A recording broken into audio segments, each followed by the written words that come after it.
Good afternoon guys and welcome once again to my channel, only this time you're not here for the Fergie way. Although it is a little bit like the Fergie way, this video today is basically based on a hell of a lot of requests I've had in the comments asking me to share my tactic. So I'm going to share it today. So we'll just let the intro get out of the way and then we'll get straight to it.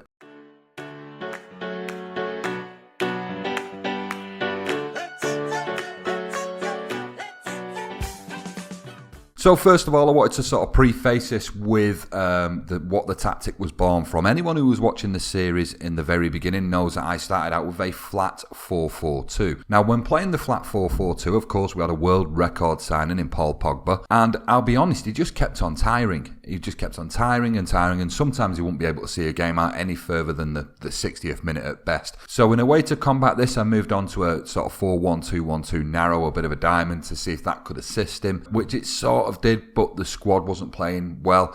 And then basically that formation evolved into what we have today. So it could be said that, well, is it not could be said, it's definitely the case. We did end up changing our formation to fit in one player. However, that one player was Paul Pogba. And I think if you have been watching the series from the very beginning, it goes to show that it was worth doing because, to be honest, he's an absolute beast right now. So yeah, so as you look at the formation, it is of course a 4-3-1-2. I'll start at the back. We have a sweeper keeper in David De Gea. The fact that he's a sweeper keeper is based on the fact that he's a bloody good keeper. We then have complete wing backs on support.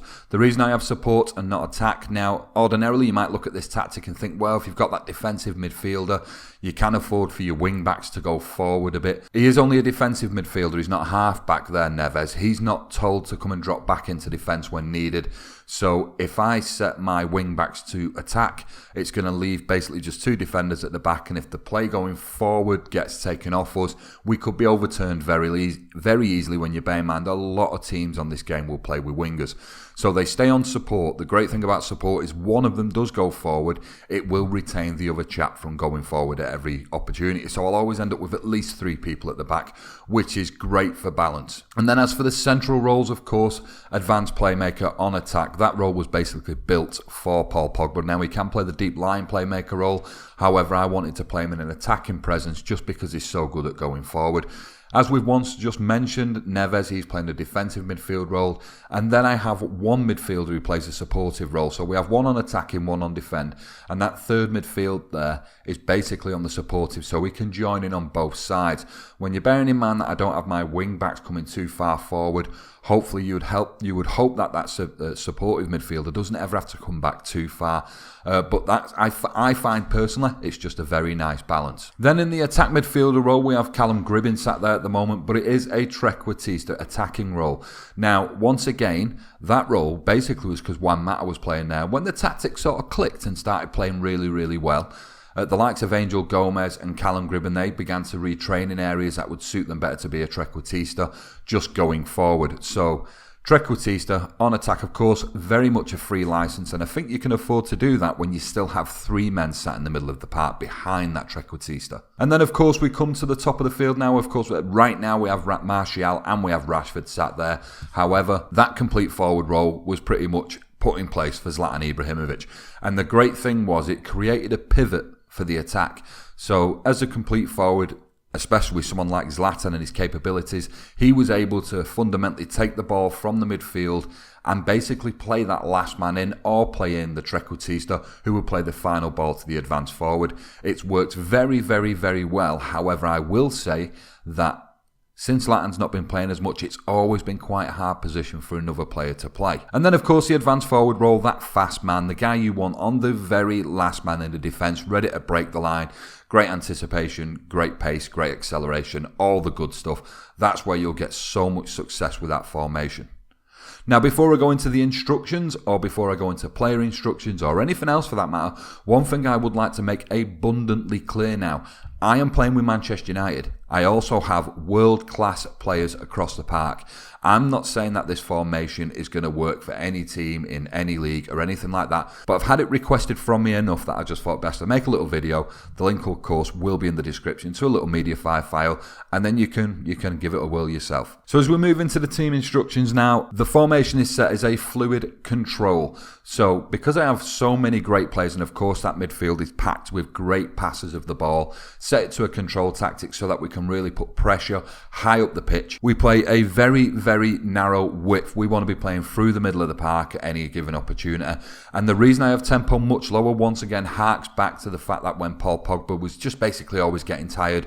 So we almost try and control the game, stroke the ball around. We certainly don't want the guys running around like headless chickens. With a normal defensive line, I have had to change this in the past if I'm playing against a striker who is really, really fast. We will at times sit deeper. Anyone who's been watching this series, if we've come up against Simone Zaza, Icardi in his first season at Arsenal, we had to do it with him too. But yeah, very much as we said before, we have a play out of defence. Of course, we have two central defenders. I should have mentioned this a minute ago. One is a ball-playing defender. We want to be playing the ball out defence at any opportunity so that we can control the game from the back of the field as well as from the middle and, of course, up top. Once again, we're playing the ball through the middle because that's basically where all our manpower is. Bearing in mind, we're not using the wings at all. Our complete wing backs are on support and only really find themselves out there in very rare occasions. We then, of course, set our attack to work the ball into the box. I have it on mixed crosses because it's not often anybody's out there to actually formulate a plan or a tactic based around crosses. And for freedom of movement, I select nothing. I leave it be there. Bearing in mind I'm playing with very intelligent footballers and they will know when they can and can't stray out of position or, of course, stay in position. And last but not least, I always set my men to be more disciplined. Reasons being it's just something I've grown into, if I'm brutally honest. In previous football managers, yellow cards have been an absolute nightmare. I used to find a lot, and I'm sure maybe it's still the case on FM17. I used to play the formation as sort of 4-2-3-1 quite a lot, and I always found that was a formation where you'd pick up so many yellow cards. So being more disciplined is something that's come into my game based on the fact that I've played Football Manager, because it got to the point where really you had to put that on just to get the guys to basically stay clean throughout the game. So what we're going to do now is we're just going to go look at a few player roles. We'll take a look at what I'm telling the players to do on a personal level when they're on the pitch. So first of all, we'll take a look at a complete wing back. This one's David Alaba, but it is the same on the opposite side of the field. Therefore, we won't go and look at Darmian. But shoot less often. That's something that you're going to see quite a lot in this tactic, because personally, I've always got quite infuriated by shots from 30 yards out. I often find it's when you're going to lose most of the ball. I often find that if you've set the instruction to work ball into box, you'll still have players who are sat 25 yards from goal, have no business shooting but take a pop anyway. Now, as I say, I have the general tactics sat as more disciplined. However, I still have players tackling harder. Quite basically because I'm trying to scare the opposition attackers away from coming down those areas of the field. And anyone who has been watching the Fergie way will also know that I used hard tackling via the opposition instructions quite heavily in the game. Based on the fact that I have, of course, world-class fullbacks, I also have more risky passes set and, of course, close down more. So basically, if the opposition are getting anywhere near our half, I want these fullbacks to push forward and try and basically hassle those wingers as soon as they get a chance. We'll move on now into the central defenders, and again, this is the same across both central defenders. Once again, shoot less often, because I certainly don't want my defenders standing 27 yards out from goal taking a crack at it. Dribble less, which speaks for themselves. I don't want my defenders doing anything stupid. And close down less, based on the fact that I want them to hold their shape at the back of the pitch. Once again, we'll take a step into the central midfield defensive role. We shoot less often, tackle harder, mark tighter, and more risky passes. More risky passes based on the fact that I've always had quality in that position. And tackle harder, again, is my defensive player. I want him to be putting the boot into anyone who's going to try and come through the centre part of the park. The supportive role is just set to close down more and tackle harder. One thing you will see is I've not got...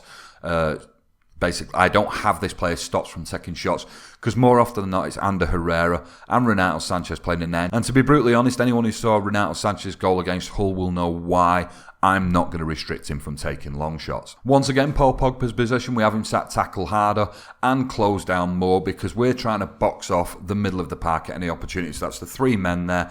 Anyone who's coming into the middle of the park with the ball, I have those guys swamp the man to try and make them either A, lose possession, or B, panic and play the ball backwards to stop them progressing forward towards our goal. And the trequartista, in my opinion, the way a trequartista should always be, because you want to be playing an intelligent football player there, you set nothing. Personally, I've never set instructions on a trequartista, and I have always had players who have excelled at that role. I feel if you're going to have a trequartista who's someone who's basically just told to go play his game, but then set instructions for him, you probably really shouldn't have him set as a trequartista in the first place. And on to the complete forward, shoot less often, tackle harder, and move into channels. Now, move into channels because we don't play with any width. So if we're going to have any width at the top end of the park, it sort of needs to come from the strikers. Tackle harder speaks for itself. Again, we're telling the team to be more disciplined in the overall team top, but we want those guys to get stuck in where possible.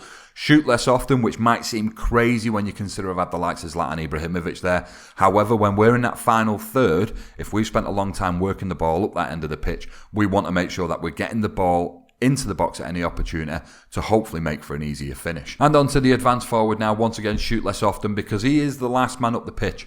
We don't want to be working the ball to the last man and him get it sort of 10 yards out of the area and decide to have a pop shot when, of course, he can progress into the area. Tackle harder, much the same as the rest of the team. And that's basically it. That is my tactic with its instructions, the way I set it up with control and fluid, and they are the player instructions that I currently use. Once again, I do not profess to be some sort of tactical genius. This tactic is being played by world-class players, and if it's going to work for your team, who knows? You'll know. You can use the tactic. Come and let me know in the comments or hit me up in Twitter and tell me that way. One thing I will say about the tactic is it somewhat got found out as we headed into, I would say, halfway through Season 2, maybe very late on in Season 2 and into Season 3. And a 4-1-4-1 in particular plays very well against this tactic. So 4 defenders, 1 defensive midfielder, and 4 midfielders with wide men. The reason it works quite well is you have the wide midfielders who are on attacking, and my assumption would be that the wing-backs are also playing attacking, so they get to double up on what essentially is my one complete wing-back on each side. One way I've found to effectively tackle that is to drop them complete wing-backs to wing-backs, set them to defend so that they keep a line. That does mean that you end up with zero width. If you've got creative players, you can create through the middle. In my series, we've shown that. However, that's one way to combat it. Another formation that it is relatively weak against, but if your team is strong enough, it will always do well, is the obvious 4-2-3-1. 4-2-3-1 has come into Football Manager massively over the last few years, and I would say probably around about 90% of people I watch on YouTube use that formation. And again, it becomes dangerous when the attack midfield left and the attack midfield right also have the backing and therefore overlapping runs from the wing backs. So if you're playing against a team who it looks like their wing backs are trying to get forward at any opportunity, drop the complete wing backs to a wing back position, set to defend. Definitely the way to do it. And that is basically it, guys. As I say, it was just a very, very quick video just to put this together. It's been requested quite a lot. I've been doing my hardest to make sure I'm getting daily content on the channel, and I wanted to create this video without it becoming the video of the day. So this is going to come out at a reasonable time on Sunday with a little bit of luck, and then later on in the night the Fergie way will still continue.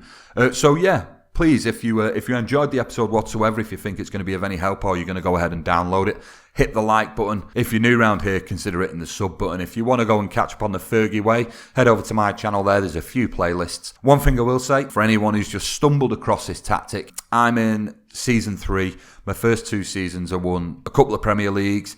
I've won an FA Cup. I've won a League Cup. I've won Europa League. Basically, it's been a very dominant tactic. It's worked out really, really well for me, and I just wonder whether it could work out well for you. So if you do go ahead and use a tactic, hit me up in the comments or hit me up on Twitter, or if there's anything you disagree with the tactic or disagree about the tactic, or maybe you're looking at it and go, do you know what, Teach? Maybe if you switch this around and switch that around, you're going to get even better results from it. However, the results have been pretty marvellous anyway. Then yeah, just let me know. But yeah, nothing else to say other than that, guys. The link will be in the description. It will take you to MediaFire. You can download it, give it a whirl yourself, and yeah, I hope you enjoy it. So other than that, I've been Teach FM, and I'll catch you later. See you in a bit.